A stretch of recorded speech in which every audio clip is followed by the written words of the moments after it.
Movie के start में हमें एक लड़का दिखाया जाता है। वो एक बहुत बड़ी बिल्डिंग की पिक्चर्स ले रहा था। उसको एक बहुत ही अच्छी स्टोरी की तलाश थी ताकि उससे उसको बहुत सारे पैसे मिल सकें। उसको पैसों की भी बहुत ज्यादा जरूरत थी। खैर अब वो उस बिल्डिंग के अंदर जाता है जिस बिल्डिंग की वो बाहर से कब से पिक्चर्स ले रहा था। इस बिल्डिंग के बारे में इस लड़के ने ये सुना था कि यहाँ पर बहुत ही अजीबोगरीब चीजें होती रहती हैं। लोगों का कहना था ये पूरी बिल्डिंग हॉन्टेड है। इसी वजह से ये लड़का बिल्डिंग के अंदर आया था ताकि ये अंदर आकर ये जान पाए कि इस बिल्डिंग में क्या है। इस लड़के का नाम जीकू था। उसको अपने पीछे एक छोटा बच्चा खड़ा हुआ नजर आता है। ये जैसे ही पीछे मुड़कर देखता है तो वो बच्चा गायब हो जाता है। जीकू वहाँ पर जाकर इस बिल्डिंग के केयर टेकर या फिर मैनेजर से मिलता है। वो उस मैनेजर से इस बिल्डिंग में पैरानॉर्मल एक्टिविटीज के बारे में पूछता है और मैंने सुना है कि इस बिल्डिंग में सब कुछ अजीब होता है। जीकू अपना टेप रिकॉर्डर ऑन करता है। खैर अब वो मैनेजर उसको बताने के लिए तैयार भी हो जाता है। वो मैनेजर बताता है कि ये जो बिल्डिंग तुम देख रहे हो ना,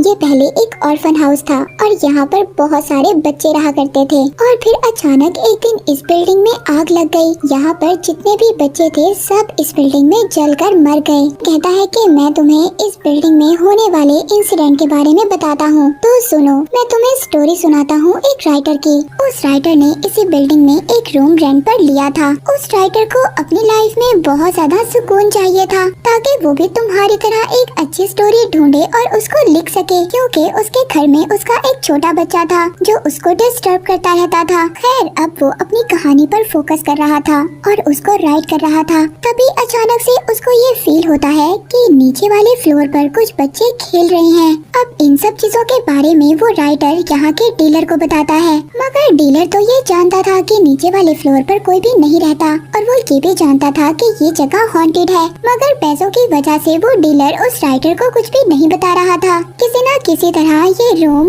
उस डीलर ने इस राइटर को रेंट पर देना था। पैसों के लिए लोग क्या कुछ नहीं करते। उस राइटर को तो नहीं पता था कि ये बिल्डिंग हॉन्टेड है। इसके बाद रात को राइटर अपने रूम में अकेला था। वो राइटर पानी पीने के लिए किचन में जाता है। जब वो वापस आकर देखता है तो उसका लैपटॉप गायब था। राइटर जब पीछे मुड़कर देखता है तो उसको एक बच्चे की हंसी की आवाज आती है, हा हा हा, और फिर फौरन से दरवाजा खुल जाता है। तभी उसका लैपटॉप अचानक से नीचे आकर गिरता है और एक बच्चा हाथों के बल भागता हुआ उसको नजर आता है। मगर जब राइटर जल्दी से पास जाकर देखता है तो उसको कुछ भी नहीं मिलता। अब राइटर नीचे वाले फ्लोर पर जाने का डिसाइड करता है जहाँ से उसको बच्चों की आवाज आ रही थी। राइटर जब नीचे जाकर देखता है तो वहाँ पर बहुत सारे बच्चों के शूज पड़े हुए थे। राइटर गुस्से में सभी शूज को एक पैकेट में डालकर गार्बेज में फेंक देता है। तभी उसी रात उस राइटर का दरवाजा नॉक होता है। राइटर जब दरवाजा खोलता है तो बाहर वो देखता है जिन जूतों को उसने कूड़े में फेंक दिया था वो जूते दोबारा से उसके रूम के बाहर पड़े थे। फिर दोबारा से राइटर का दरवाजा नॉक होता है। राइटर जब अपने दूसरी साइड पर देखता है तो उसको वही जले हुए बच्चे दिखाई देते हैं। राइटर बहुत ज्यादा डर जाता है और नीचे गिर जाता है। उन जले हुए बच्चों की सोल्स रूहें उल्टी लटकी हुई थी जो कि उस राइटर को वहीं पर मार देती हैं। कहानी दोबारा से प्रेजेंट में आती है जीकू पर। जीकू अब उस मैनेजर से पूछ रहा था कि एंड में उस राइटर का क्या हुआ। इस बात पर उस बिल्डिंग का मैनेजर जीकू से कुछ भी नहीं कहता। वो बहुत ही वियर्ड बात करता है। कहता है कि तुम मुझे अपने बारे में कुछ बताओ। और जीकू को यहाँ पर मैनेजर एक बात कहता है कि हमें हमेशा इस बात का ख्याल रखना चाहिए कि हम किसको अपना बना रहे हैं। मैनेजर जीकू से कहता है कि अच्छा चलो मैं तुम्हें एक और स्टोरी सुनाता हूँ। जीकू को दरअसल एक हॉन्टेड एक हॉरर स्टोरी चाहिए थी जो बहुत ज्यादा अच्छी हो, अदरवाइज उसकी जॉब जा सकती थी। दूसरी कहानी वो मैनेजर जीकू को सुनाता है। ये कहानी एक फार्मासिस्ट लड़की की थी जो बहुत ज्यादा प्यारी थी। वो अपने रूम में शॉवर लेकर आई थी और उसके रूम में एक रेडियो चल रहा था जिस पर ये न्यूज चल रही थी। उस रेडियो में ये न्यूज चल रही थी कि एक आदमी ने अपनी बीवी और अपने 9 साल के बेटे का मर्डर कर दिया है और पुलिस वाले उस आदमी को ढूंढ रहे हैं। मगर वो लड़की अपनी मदर से बात कर रही थी। उसकी मदर अपनी बेटी को समझा रही थी किसी के साथ भी रिलेशनशिप में मत आना, क्योंकि उसकी मदर को उसके फादर से धोखा मिल चुका था और इसीलिए ये एडवाइजेस वो अपनी बेटी को दे रही थी। लेकिन वो लड़की अपनी मदर की बातें नहीं सुनती और फोन कट कर देती है। तभी वहाँ पर हम उसके साथ एक लड़के की पिक्चर देखते हैं। यहाँ पर हमें पता चलता है कि ये लड़की तो पहले ही अपने फ्रेंड के साथ रिलेशनशिप में थी। अब रात को उसका वही फ्रेंड उसके घर पर आता है। वो बहुत ज्यादा टेंशन में था। ये लड़की अपने फ्रेंड से पूछती है कि क्या हुआ। वो लड़का बताता है कि हमारे बारे में मेरी वाइफ को सब कुछ पता चल गया है और कुछ दिन के लिए मुझे तुम्हारे साथ ही रहना होगा। वो लड़की कहती है कि कुछ दिन क्या, तुम सारी जिंदगी मेरे साथ रह सकते हो। अब नेक्स्ट डे जब वो लड़की अपने काम पर जा रही थी तभी तो पुलिस वाले उसके पास आते हैं। तो पुलिस वाले इस लड़की को इसी के फ्रेंड की पिक्चर दिखा करके पूछ रहे थे कि क्या तुम इस लड़के को जानती हो, इसने अपनी वाइफ और अपने बेटे का मर्डर कर दिया है। ये सुनकर ये लड़की जल्दी से अपने घर जाती है और अपने फ्रेंड को आवाज देने लगती है। और यहाँ पर हमें ये भी पता चलता है जो न्यूज स्टार्टिंग में रेडियो पर चल रही थी वो इसी के फ्रेंड की चल रही थी। अब जब ये लड़की अपने घर के अंदर आती है तो यहाँ पर इसका फ्रेंड शॉवर ले रहा था। ये लड़की कहती है कि पुलिस को सब कुछ पता चल गया है, हमें जल्दी यहाँ से निकलना होगा वरना पुलिस तुम्हें पकड़ लेगी। वो उसका फ्रेंड बार बार यही कह रहा था कि किसी को कुछ भी मत बताना। और तभी यहाँ पर उस लड़की के दरवाजे पर कोई नॉक करता है। जब वो देखती है तो बहुत ज्यादा हैरान हो जाती है। उसके रूम के बाहर उसका फ्रेंड था। वो ये देखकर बहुत ज्यादा डर जाती है कि अगर उसका फ्रेंड बाहर है तो अंदर शॉवर कौन ले रहा है। अब वो लड़की अपने रियल फ्रेंड को घर के अंदर बुलाती है और उसको इशारा कर कर वॉशरूम की तरफ दिखाती है कि अगर तुम यहाँ पर हो तो अंदर कौन है।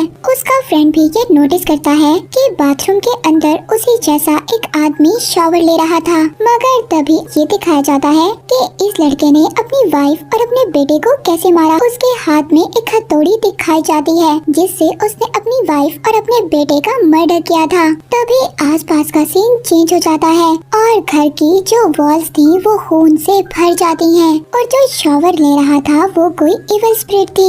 वो कहती है कि मैंने तुम्हें कहा था ना तुम किसी को कुछ भी नहीं बताओगी। और इसी के साथ स्क्रीन ब्लैक हो जाती है, यानी कि उस इविल स्पिरिट ने उस लड़की और उसके फ्रेंड को भी मार दिया होगा। और ये स्टोरी सुनाने के बाद वो मैनेजर अपनी तीसरी कहानी स्टार्ट करता है। ये कहानी उसी डीलर की थी जिसने राइडर को रूम रेंट पर दिलवाया था। जिस डीलर ने राइडर को ये नहीं बताया था कि ये बिल्डिंग हॉन्टेड है। हम उस डीलर को देखते हैं जो टेबल पर बैठा खाना खा रहा था और वो बैठा किसी से बातें कर रहा था। हमें ऐसा फील होता है कि वो डीलर अपनी वाइफ के साथ बैठा बातें कर रहा था। मगर जैसे ही हम उस इंसान को देखते हैं जिसके साथ डीलर बैठा बातें कर रहा था वो इंसान उसकी वाइफ नहीं थी बल्कि एक डॉल थी। वो सिर्फ एक डॉल थी जिसको डीलर अपनी वाइफ की तरह रख रहा था। नेक्स्ट डे डीलर फोन पर बात कर रहा था तभी वहाँ पर हम एक रैप हुई हुई डेड बॉडी देखते हैं। ये डेड बॉडी उसी डीलर की वाइफ की थी। इस डीलर ने अपनी वाइफ की डेड बॉडी को प्लास्टिक में रैप कर कर रखा हुआ था।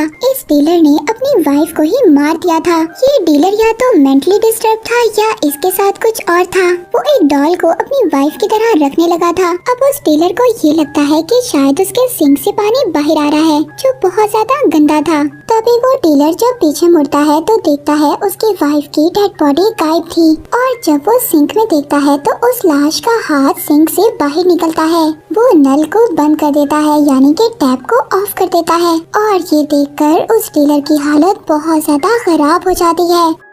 इसके बाद नेक्स्ट सीन में हमें दिखाया जाता है यही डीलर अगले दिन उसी डॉल के साथ बैठा खाना खा रहा था और तभी अचानक से इसको दोबारा से सिंक से आवाजें आने लगती हैं। जब वो सिंक की तरफ देखता है तो अचानक से उसकी डॉल पीछे से गिर जाती है। जब वो डॉल की तरफ देखता है तो उसके सामने उसकी बीवी की लाश थी। ये सब चीजें देखकर डीलर बहुत ज्यादा डर गया था और अब उसने खुद को एक रूम में लॉक कर लिया था। लेकिन उसको ऐसी आवाजें आ रही थी कि जैसे उसकी बीवी की डेड बॉडी प्लास्टिक से बाहर निकल रही हो और वो एक कबर्ड में छुप जाता है। तभी जो उसकी डॉल थी ना वो उसके पीछे आ जाती है और यहीं पर सीन कट हो जाता है। अब यहाँ पर मैनेजर ने चीकू को 3 कहानियाँ सुनाई थी। चीकू डीलर की स्टोरी सुनने के बाद उसी डीलर के पास जाता है जो अभी तक जिंदा था। वो मरा नहीं था मगर उस डीलर के दोनों हाथ कट चुके थे। इस बिल्डिंग इस मेंशन में जो भी कोई चीज थी उस चीज ने उस डीलर के हाथ काट दिए थे।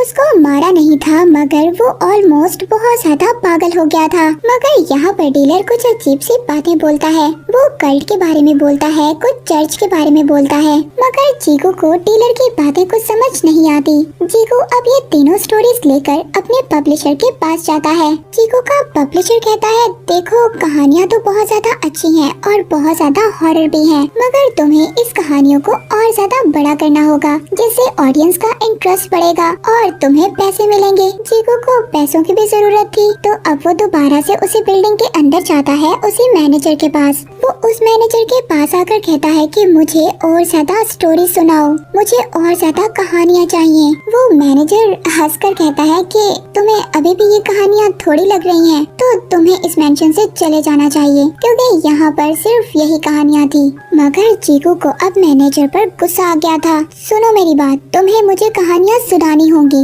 यहाँ पर जितने भी इंसिडेंट हुए हैं तुम्हें मुझे उनके बारे में बताना होगा और इसके लिए मैं कुछ भी देने के लिए तैयार हूँ। वो अपना रिकॉर्डर निकालता है और मैनेजर से स्टोरी सुनता है। वो केयर टेकर यहाँ पर हंसने लगता है और कहता है, सोच लो। अब यहाँ पर मैनेजर जीगू को स्टोरी नंबर 4 सुनाता है। जैसे जीगू ने पहले 3 कहानियाँ रिकॉर्ड की थी, ऐसे ही जीगू अब ये चौथी कहानी रिकॉर्ड कर रहा था। ये कहानी एक लड़के की थी जो अपने दोस्त के पास इसी बिल्डिंग में रहने आया था। वो लड़का पढ़ने के लिए अब्रॉड गया था, मगर किसी वजह से वो फेल हो गया। उसके बाद वो वापस आ गया और अपने दोस्त के पास रहने लगा।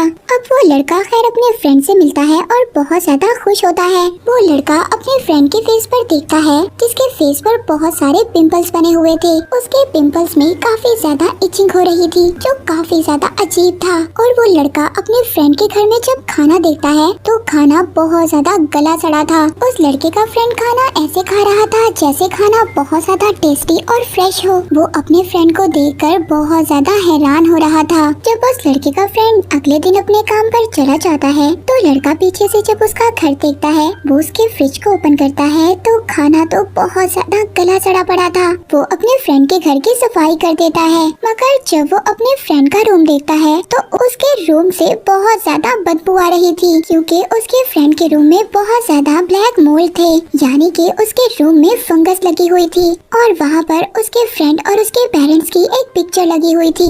वो पिक्चर तो बहुत ज्यादा गंदी थी, उस पर भी फंगस लगी हुई थी। अब वो अपने दोस्त के रूम को भी साफ कर देता है। उसका दोस्त जब वापस घर आता है तो वो देखकर शॉक्ड हो जाता है। वो अपने ही फ्रेंड को मारने लगता है कि तुमने मेरे घर को साफ करने की कोशिश कैसे की और तुमने मेरे पेरेंट्स को कैसे हाथ लगाया। अब इस लड़के को इस घर में बहुत ज्यादा सब कुछ अजीब लग रहा था। वो डर गया था। उसका ये मानना था कि जिस घर में ब्लैक निशान होते हैं वहाँ पर इविल स्पिरिट्स होती हैं। वो अपना सामान पैक करता है और यहाँ से जाने की तैयारी करता है। तभी उसको वहाँ पर स्मेल आने लगती है। जो रूम अभी कुछ टाइम पहले उसने साफ किया था वो बिल्कुल पहले जैसा हो गया था और वो जो फंगस और ब्लैक निशान थे वो इसी पेंटिंग से निकल रहे थे। तभी वहाँ पर उस लड़के का फ्रेंड आता है। उसका फेस अजीब सा हो गया था। उस लड़के का दोस्त जब अपने फेस से हाथ हटाता है तो उसके फेस पर फंगस लग चुकी थी और अब ये बात क्लियर हो गई थी। उस लड़के का दोस्त जिंदा नहीं था, वो मर चुका था। और तभी जब ये लड़का डरता हुआ पीछे को जाता है तो उसी पेंटिंग से ब्लैक कलर के हाथ बाहर आते हैं और इस लड़के को उस पेंटिंग के अंदर ले जाते हैं। तभी उसी रूम का डोर खुद ही बंद हो जाता है और क्लियर बात ये थी कि वो लड़का भी इसी बिल्डिंग में मारा गया था। दोबारा से स्टोरी प्रेजेंट में आती है जीगू पर। जीगू उस मैनेजर से पूछता है क्या ये पूरी बिल्डिंग किसी कल्ट ने बनाई थी। अब वो मैनेजर जीगू को यहाँ पर एक रूम की चाबी दे देता है। अगर तुम्हें सच जानना है ना तो खुद ही जाकर जान लो। और मैनेजर ने जीगू को जिस रूम की चाबी दी थी वो रूम नंबर था 1504। वो रूम इस बिल्डिंग के बिल्कुल लास्ट में था। जीगू जैसे ही उस रूम में जाता है वहाँ पर उसको एक टेप मिलती है जिसको वो ऑन करता है। वो टेप किसी और का नहीं बल्कि उसी मैनेजर का था। इसके बाद हमें एक और सीन दिखाया जाता है जीगू की फ्रेंड का, जो जीगू के बारे में बैठी सोच रही थी क्योंकि जीगू का बर्थडे था और जीगू ने अपनी इस इन्वेस्टिगेशन की वजह से अपना बर्थडे भी मिस कर दिया था। एक दिन उसकी फ्रेंड की नजर उसी रिकॉर्डर पर पड़ जाती है, यानी कि उसी पहली 3 स्टोरीज की रिकॉर्डिंग पर जो जीगू ने की थी मैनेजर की बताते हुए। यहाँ पर शॉकिंग बात ये थी जब जीगू की फ्रेंड ये टेप सुनती है तो उसमें तो सिर्फ जीगू की आवाज थी और तो किसी की आवाज थी ही नहीं। जीकू जिस आदमी का इंटरव्यू ले रहा था उस आदमी की तो आवाज ही नहीं थी और तभी वो समझ जाती है कि जीकू की जान खतरे में है और वो फौरन से उस बिल्डिंग की तरफ निकल जाती है। दूसरी तरफ जीकू को दिखाया जाता है उसने जो टेप उठाई थी उसमें से अचानक से आवाज आती है, सुनो जीकू, अगर तुम सुन रहे हो तो तुम सच्चाई जानना चाहते हो और ये कहानी मैं तुम्हें खुद बताऊंगा। यानी कि ये आखिरी कहानी, 5th कहानी उसी मैनेजर की है। वो मैनेजर जीकू को कहानी सुनाता है कि जब मैं इस बिल्डिंग में पहली मर्तबा आया था तो तुम्हारी तरह ही था, मगर फर्क ये है कि तुम यहाँ पर अपने लिए स्टोरीज ढूंढने आए हो और मैं यहाँ पर चोरी करने आया था अपने फ्रेंड के साथ। और इसके बाद हमें मैनेजर वाली कहानी दिखाई जाती है। हम मैनेजर और उसके फ्रेंड को देखते हैं जो कार में बैठे बात कर रहे थे। यहाँ पर हमें पता चलता है कि ये बिल्डिंग किसी ऐसे ने बनाई थी जो डीमंस की पूजा किया करते थे और उन्हीं लोगों के ढेर सारे पैसे इसी बिल्डिंग के एक रूम में थे। अब मैनेजर और उसके दोस्त को पैसों की इसलिए जरूरत थी क्योंकि मैनेजर के फ्रेंड की मदर हॉस्पिटल में एडमिट थी और मैनेजर के फ्रेंड को अपनी मदर के इलाज के लिए पैसे चाहिए थे। इस वजह से वो इस बिल्डिंग में चोरी करने आए थे और अब वो उसी रूम में जाते हैं 1504 में, जिसकी चाबियां मैनेजर ने जीकू को दी थी। वहाँ पर इनको कल्ट के लीडर की लाश मिलती है। तभी वहाँ पर मैनेजर का फ्रेंड वहाँ पर जो पड़ी हुई कबर्ड थी उसमें से बाल निकलते हुए बाहर देखता है। जैसे ही वो पास जाकर देखता है तो वो बाल गायब हो जाते हैं, मगर इस बात पर वो मैनेजर यकीन नहीं करता। वहाँ पर जो लाश थी ना उस कल्ट के लीडर की, उस लीडर की लाश के पाँव में कुछ घुंघरुओं को बांधा हुआ था और वहीं पर एक कपड़ा भी पड़ा हुआ था। यहाँ पर मैनेजर अजीब सी बात करता है, तुम्हें पता है कि इस लाश को दोबारा भी जिंदा किया जा सकता है